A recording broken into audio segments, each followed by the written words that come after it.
No episódio de hoje, Noites Sombrias. Relatos de terror, um compilado de histórias sinistras e macabras que não aconteceram de verdade, mas poderiam ter acontecido com você. História 1. O Vigilante Noturno. Carlos sempre disse que a noite tinha personalidade própria. Durante seus 15 anos como vigilante noturno do Shopping Center Vila Nova, ele aprendeu a reconhecer os humores da escuridão.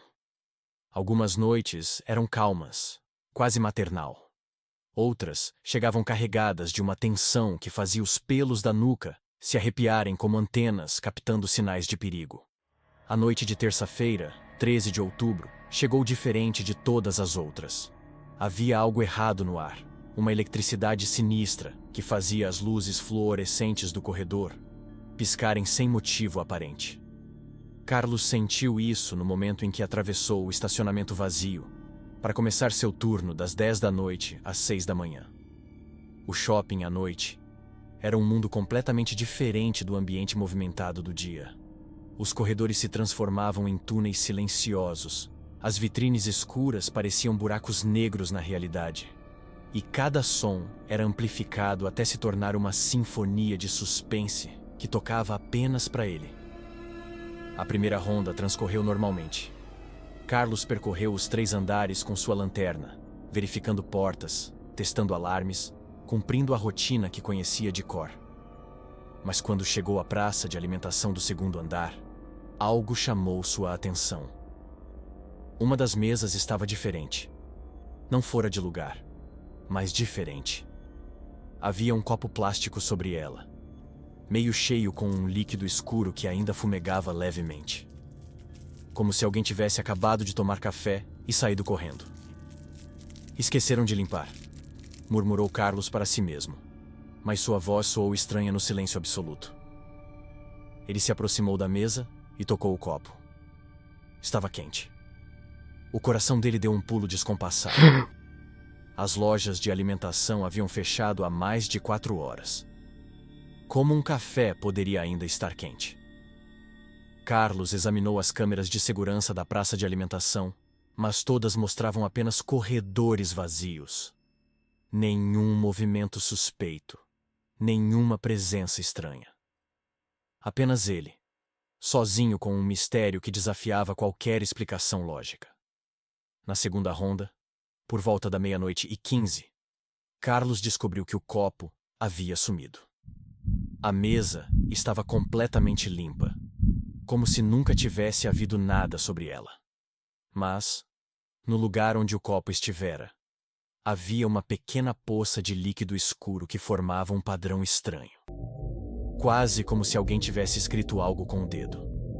Quando Carlos se abaixou para examinar melhor, as luzes da praça de alimentação se apagaram todas de uma vez. A escuridão o envolveu como um abraço gelado, e no silêncio ensurdecedor que se seguiu, ele ouviu algo que fez seu sangue gelar nas veias. Passos, lentos e deliberados, ecoando pelo corredor principal. Mas não eram passos normais. Havia algo arrastado no movimento, como se quem caminhava tivesse dificuldade para se locomover. Carlos acendeu a lanterna com mãos trêmulas e direcionou o feixe de luz em direção ao som. O corredor estava completamente vazio, mas os passos continuavam, se aproximando cada vez mais. O eco metálico reverberava pelas paredes como batidas de martelo numa bigorna invisível. "Tem alguém aí?" gritou Carlos, sua voz quebrando o silêncio como um tiro. Os passos pararam imediatamente, deixando um vazio que era mais assustador que o próprio som. Carlos começou a andar em direção ao local de onde vinham os passos, mas a cada movimento seu, ouvia um eco duplicado, como se alguém estivesse caminhando exatamente atrás dele, espelhando cada passo que dava. Quando parou, o eco também parava. Quando acelerava, o eco acelerava junto. Era como se sua própria sombra tivesse ganhado vida e decidido segui-lo numa dança macabra pela madrugada. No 3º andar, Carlos encontrou algo que fez suas pernas bambas. No chão de mármore, havia pegadas molhadas, formando uma trilha que levava da escada até a loja de departamentos. Pegadas que não estavam lá na primeira ronda. pegadas que pareciam ter sido feitas por sapatos encharcados. As pegadas terminavam bem na frente da vitrine principal da loja, onde havia um manequim vestido com um terno escuro. Carlos direcionou a lanterna para o boneco e seu coração quase parou. O manequim estava olhando diretamente para ele. Manequins não têm olhos de verdade.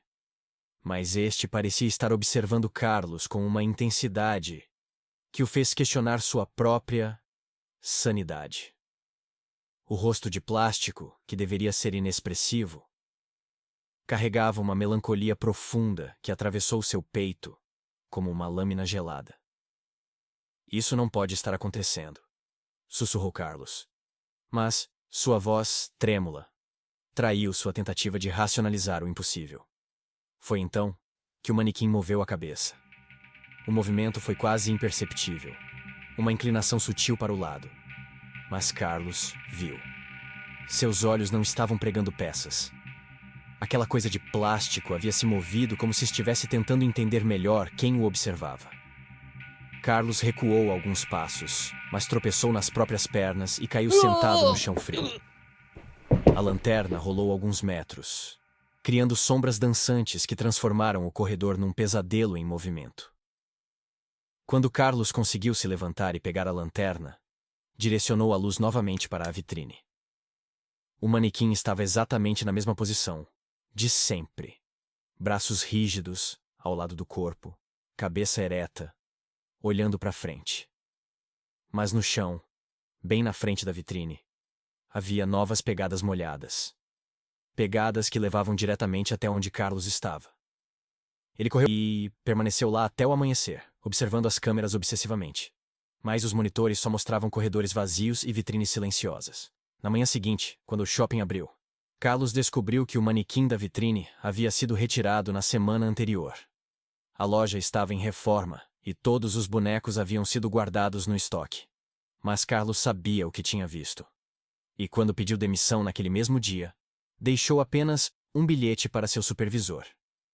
Algumas noites não foram feitas para serem vigiadas por pessoas vivas. O shopping contratou um novo vigilante, mas ele durou apenas 3 noites. Depois dele, vieram outros. Mas nenhum conseguia completar uma semana inteira. Todos relatavam a mesma coisa. Passos invisíveis, café quente em mesas vazias e um manequim que os observava de uma vitrine que deveria estar vazia. Essa história não aconteceu de verdade. Mas poderia ter acontecido com você. História 2. A ligação das 3 da manhã. Amanda trabalhava no turno mais solitário que existia. Atendimento ao cliente da madrugada.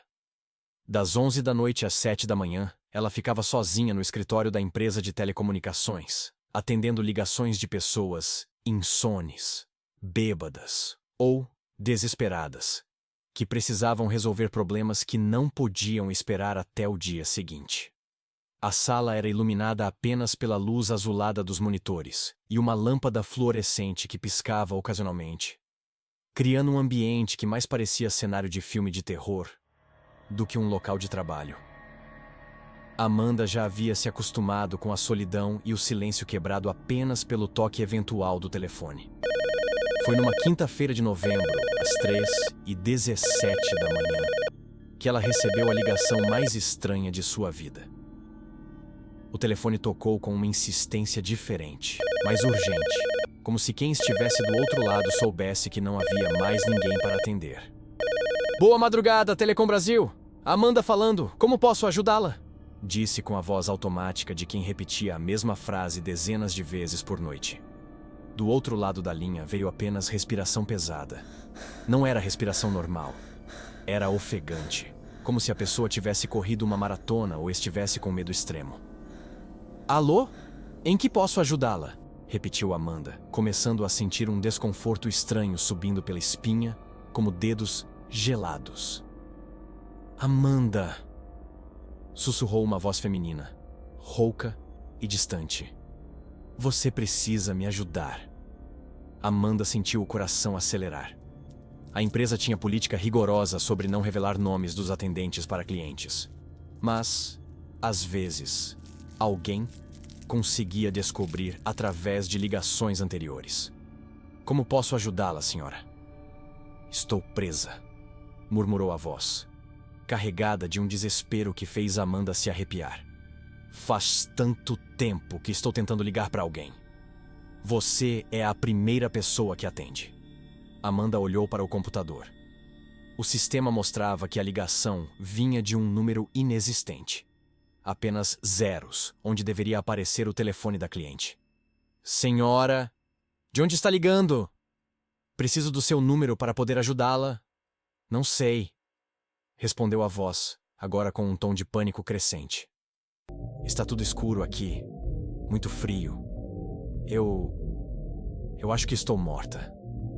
Amanda sentiu um calafrio percorrer todo seu corpo. Senhora, essa é uma brincadeira de mau gosto? Porque se for, vou ter que desligar. Não desligue, gritou a voz. E o desespero era tão real que Amanda instintivamente afastou o fone do ouvido. Por favor, Amanda. Você é minha única conexão com os vivos. O silêncio que se seguiu foi pesado como chumbo derretido.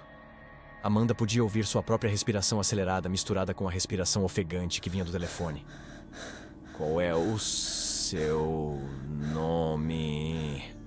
Perguntou Amanda, tentando manter a voz firme. Carla. Carla Santos. Eu trabalhava aí na Telecom, no mesmo turno que você. Amanda sentiu o sangue gelar nas veias. Havia ouvido falar de uma funcionária chamada Carla, que trabalhava no turno da madrugada alguns anos atrás. Mas ela havia morrido num acidente de carro voltando do trabalho. Carla, você não trabalha mais aqui, disse Amanda com a voz trêmula. Eu sei. Foi o carro, não foi? Na curva da Marginal. Eu lembro de estar dirigindo, depois tudo ficou escuro. Mas Amanda, eu ainda sinto como se estivesse presa naquela noite. Como se não conseguisse sair daqui.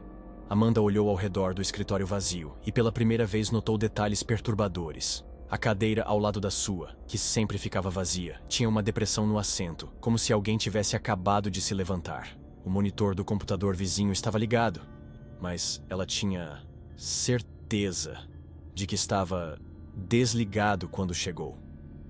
Carla, onde você está exatamente? Estou aí com você, Amanda. Sempre estive. Toda noite eu venho trabalhar, mas ninguém nunca me vê. Ninguém nunca atende quando eu ligo. Amanda virou lentamente a cabeça para o lado e quase gritou. Na cadeira vazia, havia a silhueta translúcida de uma mulher jovem, usando o uniforme antigo da empresa. A mulher sorriu tristemente e acenou. Você pode me ver agora? Perguntou a voz no telefone, e ao mesmo tempo, Amanda viu os lábios da aparição se moverem em sincronia perfeita. Sim, sussurrou Amanda, lágrimas queimando seus olhos. Eu posso te ver. Carla parecia aliviada, sua forma se tornando um pouco mais sólida. Faz tanto tempo que estou sozinha aqui. Eu não conseguia entender por que ninguém falava comigo, por que todos me ignoravam. Carla, você precisa ir. Você não pode ficar aqui para sempre. Eu sei, murmurou Carla, sua voz agora vindo tanto do telefone quanto diretamente dela. Mas tenho medo do que vem depois. E se não houver nada? E se for só vazio? Amanda estendeu a mão em direção à aparição e por um momento sentiu dedos gelados tocarem os seus. Não vai ser vazio, Carla. Você precisa confiar. Sua família está esperando por você do outro lado. Carla sorriu pela primeira vez, uma expressão de paz substituindo o desespero em seu rosto etéreo. Obrigada, Amanda. Obrigada por finalmente me ouvir. A linha telefônica emitiu um ruído agudo. Depois, silenciou completamente. A silhueta de Carla começou a se desvanecer, se tornando mais transparente a cada segundo. Tchau, Amanda. Cuide-se no turno da madrugada. Às vezes, a solidão pode ser perigosa. E então, ela desapareceu. Amanda permaneceu sentada por longos minutos, olhando para a cadeira vazia. Quando finalmente conseguiu se mover, verificou os registros do sistema. Não havia recorde algum da ligação das 3h17, mas na gaveta da mesa ao lado, encontrou um crachá antigo da empresa com o nome Carla Santos e uma data de admissão de 5 anos atrás. Desde aquela noite, Amanda nunca mais se sentiu completamente sozinha no turno da madrugada. E às vezes, quando o telefone tocava às 3 da manhã, ela atendia com um pouco mais de paciência, sabendo que do outro lado, poderia estar alguém que precisava desesperadamente ser ouvido. Essa história não aconteceu de verdade, mas poderia ter acontecido com você. História 3. O motorista de Uber. Roberto dirigia Uber há 3 anos, mas só recentemente havia começado a trabalhar exclusivamente durante a madrugada. O dinheiro era melhor, as ruas menos congestionadas, e ele podia evitar o trânsito infernal de São Paulo durante o dia. O que ele não esperava era descobrir que a cidade tinha uma face completamente diferente após a meia-noite. As corridas noturnas eram estranhas por natureza. Pessoas saindo de festas, funcionários de hospitais terminando plantões, jovens voltando de baladas com histórias que preferiam esquecer. Mas a corrida que ele aceitou na sexta-feira, 15 de dezembro, às 2h43 da manhã, foi diferente de todas as outras.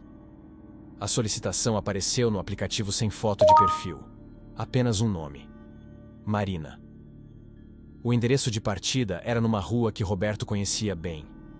Uma área residencial tranquila na Vila Madalena. O destino estava marcado como Cemitério do Araçá. Roberto hesitou por um momento. Corridas para cemitérios durante a madrugada não eram exatamente comuns, mas também não eram impossíveis. Talvez fosse alguém que trabalhasse lá, ou uma pessoa visitando um túmulo por motivos pessoais. Ele havia aprendido a não julgar os passageiros e suas necessidades. Chegou ao endereço indicado e encontrou uma mulher jovem esperando na calçada. Ela usava um vestido branco simples que parecia brilhar levemente sob a luz dos postes. Seus cabelos longos e escuros enquadravam um rosto pálido, mas bonito. Quando ela entrou no carro, Roberto sentiu uma corrente de ar gelado, como se alguém tivesse aberto a porta de uma geladeira. "Boa madrugada", disse Roberto, olhando pelo retrovisor. "Cemitério do Araçá, certo?" "Sim", respondeu Marina com uma voz suave, quase um sussurro. "Obrigada por aceitar a corrida. Sei que é um destino incomum." Roberto deu de ombros e ligou o carro. Cada um tem suas necessidades. Não julgo. Durante o trajeto, Roberto tentou puxar conversa, como costumava fazer com os passageiros. "Trabalha no cemitério?" "De certa forma", murmurou Marina, olhando pela janela. "Você poderia dizer que é minha casa." Roberto achou a resposta estranha, mas não insistiu. Às vezes, os passageiros da madrugada eram pessoas com problemas pessoais que preferiam não compartilhar. Conforme se aproximavam do destino, Roberto notou algo perturbador. A temperatura dentro do carro havia caído drasticamente. Ele podia ver sua própria respiração formando pequenas nuvens de vapor, como se estivesse dirigindo numa câmara frigorífica. "Está com frio?" perguntou, estendendo a mão para ligar o aquecedor. "Sempre tenho frio", respondeu Marina com uma tristeza profunda na voz. "Faz muito tempo que não sinto calor." Roberto olhou novamente pelo retrovisor e seu coração quase parou. Marina estava olhando diretamente para ele, mas seus olhos eram completamente pretos, sem íris ou pupilas visíveis. "Você está bem?" perguntou Roberto, tentando manter a voz calma enquanto seu coração martelava contra as costelas. "Estou indo para casa", disse Marina, ignorando a pergunta. "Faz tanto tempo que não vou para casa." Roberto percebeu que suas mãos estavam tremendo no volante. Havia algo fundamentalmente errado com aquela situação, mas ele estava preso no trânsito lento da madrugada, sem possibilidade de parar o carro com segurança.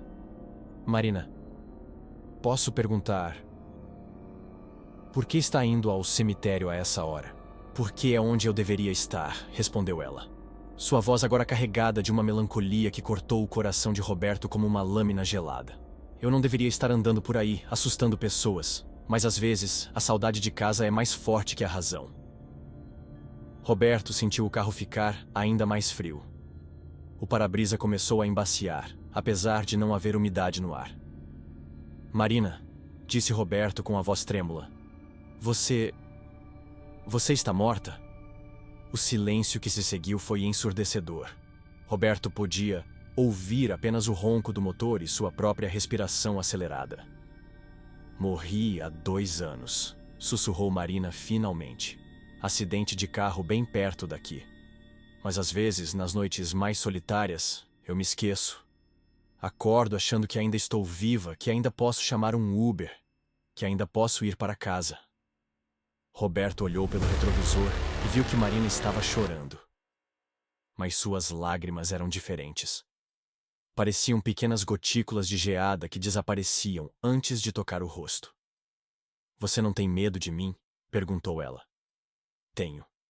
Admitiu Roberto honestamente. Mas também tenho pena. Ninguém deveria ficar preso assim.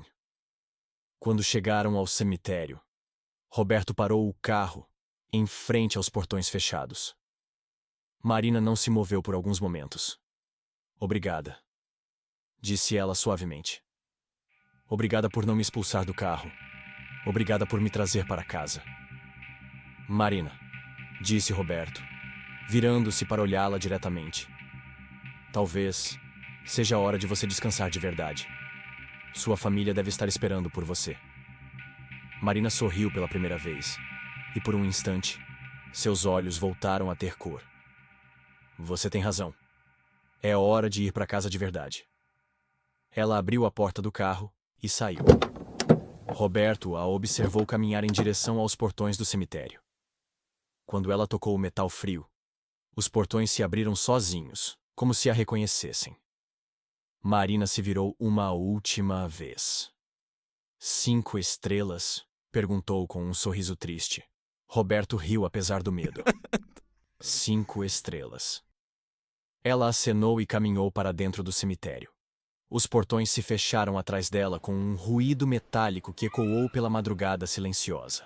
Roberto olhou para o aplicativo. A corrida havia sido automaticamente finalizada, mas não havia cobrança. Onde deveria estar o valor, havia apenas uma mensagem.